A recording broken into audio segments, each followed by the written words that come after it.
ez beda. Ongun, hoxe espinitik entzak junean ez, oza, bandera etorri bibazan etorriko zan, baina hoxe. Tanda irabaztea da guztua gatzen. Oza, disfrutatea raunin da, hoxen jau da. Ikusire benetan disfruta garen duen pasan aztime da igual, horre segundu gitxia izango zunela.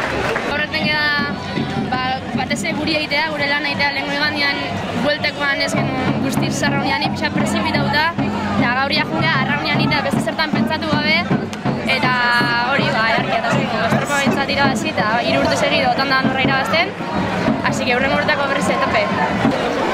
Gaurko konseko bakarra izan dek, arraunia ondo itea tetzia. Eta ala ite maldima genuen, bagitxak gauza ginala irabazteko beste bideei. Baina geure lanian zentrauta. Ez batekin figauta, ez bestiekin figau. Geure lanian zentrauta, segi geure lanian, da hola baginala gauza irabazteko, baina hori inda. Osa, ekainin ata gendun praktikamente trainero.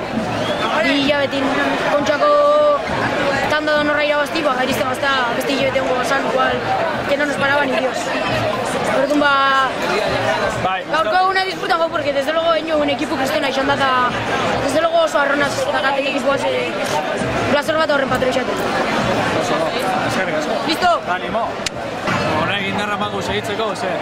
Bai, hortan egin. Betiko komeriak, ez? Oen beruan danak aira, nik segiko ere, baina, bueno, ikusi berda, oain deskantzua burua batez ere deskantza goen berda, eta ikusiko dugu. Jendia arraun nahi etzegit, bildure ozeatik antzioken, eta gero larru egunean mundu guztiak ematea arraun nahi etorla.